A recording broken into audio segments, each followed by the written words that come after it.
کس نے آپ کو جوان کیا؟ کس نے آپ کو دودھ پلایا؟ کس نے آپ کو پڑھایا آپ قابل ہو گئے؟ کس نے آپ کی شادی بیاہ کی؟ کس نے شادی بیاہ میں خرچ کیا؟ کون ہے آپ کا خیر خواہ سب سے بڑا ماں باپ سے بڑھ کے؟ مجھے بتاؤ۔ مجھے خوشی اس بات کی ہے کہ اس مسجد میں جمعہ کی نماز حضرت مولانا حبیب اللہ صاحب پڑھاتے ہیں، اور ان سے پڑھواتے رہیے گا جب تک یہ مبارک پور میں ہیں۔ بوڑھے ہو جائیں گے تب بھی پڑھوائیے گا انہی سے نماز، سمجھ رہے؟ ہاں، ایسے علماء بہت کم ملتے ہیں۔ میں بہت دل سے ان کی قدر کرتا ہوں۔ آپ لوگ بھی ان سے محبت رکھیے، اور یہ سوچتے رہتے ہیں کچھ نہ کچھ کام، مجھ سے بھی ذکر کرتے ہیں، مدرسے میں بھی طلباء کے تعلق سے بھی سوچتے رہتے ہیں کہ ان میں کوئی مقابلہ کرایا جائے، حدیث کا مقابلہ اور اربعین حدیث، اور اس طرح اپنا پیسہ بھی یہ خرچ کرتے ہیں، مانگتے بھی نہیں۔ اگر خود سے کوئی دے دے تو سبحان اللہ، ورنہ بڑے خوددار آدمی ہیں، اپنا پیسہ لگا کے سوچتے رہیں گے کچھ نہ کچھ کام ہونا چاہیے۔ تو یہ ہم لوگوں کی طرف سے فرض کفایہ ادا کرتے ہیں۔ صحیح بات تو یہ، ہم لوگ تو خالی جلسہ جلوس، ادھر گئے ادھر آئے ادھر آئے، نعرہ اورا لگوائے، اپنا کام ہو گیا، لیکن صحیح معنوں میں کام یہ کرتے ہیں۔ اللہ تعالیٰ فضل فرمائے، ان کی عمر میں صحت میں برکتیں عطا فرمائے۔ اور میں اپنے گاؤں گیا ابھی جمعرات کو، فجر میں جب گیا کوئی نوجوان نہیں ملا مجھے۔ میں نے کہا بھائی جمعہ میں کئی مسجد ہیں وہاں، تو میں نے کہا آج پھر اسی مسجد میں جمعہ پڑھوں گا۔ میں نے کہا کہ اب ہمارا گاؤں بہت خراب ہو گیا لگتا، کہ یہ جتنے نوجوان ہیں رہتے کہاں؟ پہلے تو وہ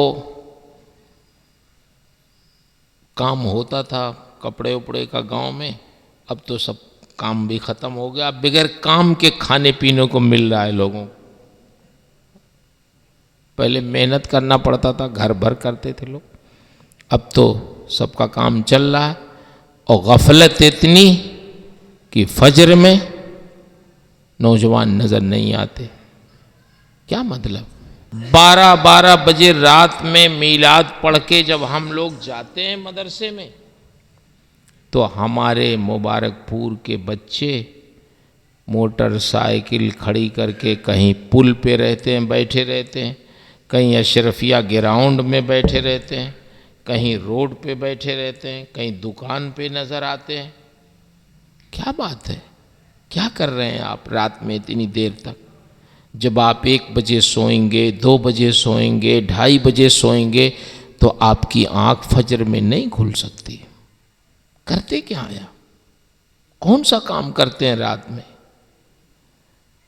فجر عشاء کے بعد سویرے سو جایا کیجئے۔ جب سویرے سو جائیں گے تو انشاءاللہ سویرے آپ کی آنکھ کھل جائے گی۔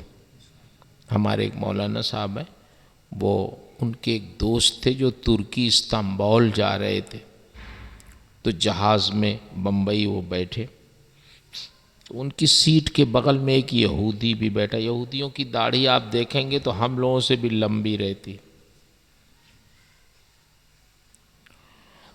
تو وہ سمجھ نہیں پائے کہ یہ یہودی ہے، سمجھے بھی کوئی مسلمان ہے۔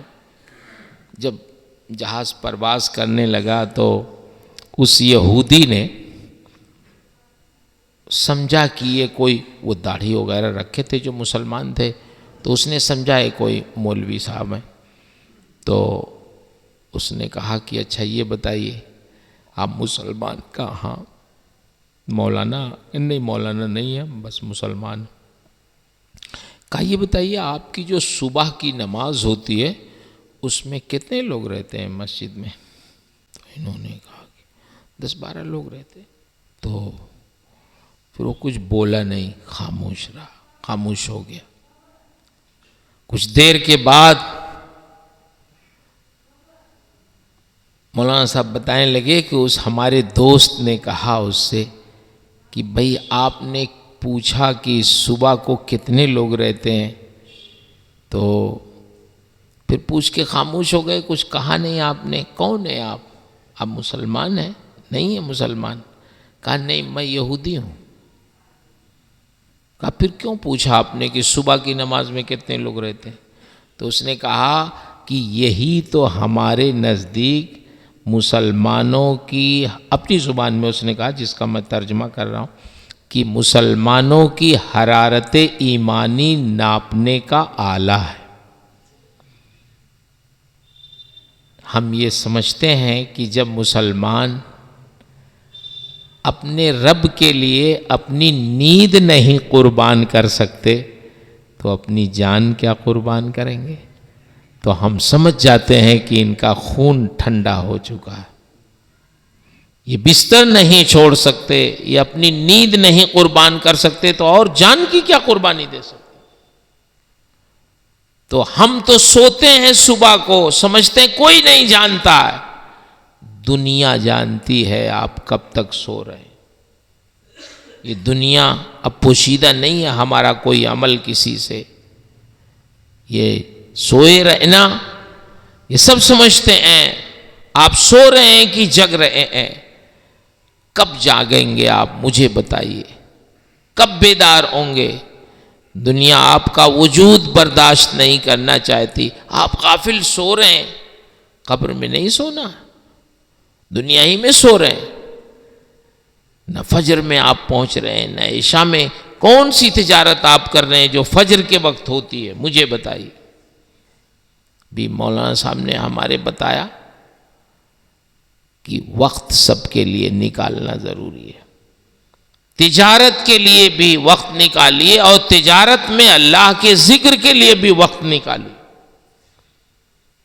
بہت مصروف ہیں آپ، مانتے ہیں اللہ اور مصروف کر دے آپ کو، لیکن مولانا ساجد صاحب نے بہت اچھی حدیث سنائی کہ اگر اس میں سے وقت نہیں نکالیں گے دین کے لیے، اللہ کی عبادت کے لیے، تو مصروف اور زیادہ ہو جائیں گے اور برکت انتہائی کم ہو جائے گی۔ برکت ہونا اصل ہے۔ خدا کے لیے میرے بھائیوں، بالخصوص میں اپنے نوجوانوں سے گزارش کروں گا، آپ کہاں رہتے ہیں؟ کیا کرتے ہیں؟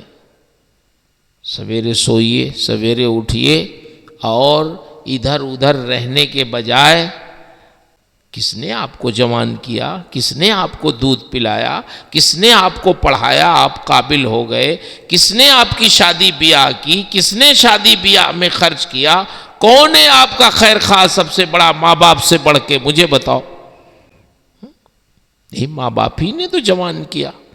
ان کے لیے آپ کے پاس ٹائم نہیں کہ تھوڑا بیٹھیں، ان کی خیریت پوچھیں، ان کا پیر دبائیں، ان کا سر دبائیں۔ حدیث شریف میں آیا ہے جو چاہتا ہے کہ اس کی عمر بڑھ جائے، اس کی روزی بڑھ جائے، تو وہ دو کام کرے۔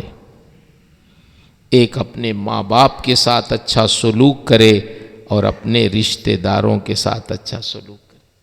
جو اپنے ماں باپ اپنے رشتہ داروں کے ساتھ اچھا سلوک کرتا ہے تو اللہ اس کی عمر بھی بڑھا دیتا ہے، یعنی بابرکت بنا دیتا، اور اس کی روزی بھی بڑھا دیتا، یعنی بابرکت بنا دیتا۔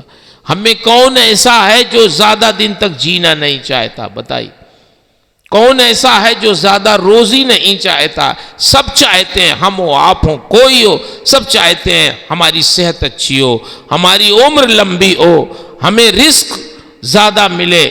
تو اگر یہ چاہتے ہیں تو اپنے ماں باپ کے ساتھ بھی حسن سلوک کریے، اپنے رشتہ داروں کا بھی خیال کریے۔ بہت ضروری چیز ہے، اچھے انسان بنیے میرے بھائی۔ ہاں، اچھا انسان بننا ضروری ہے۔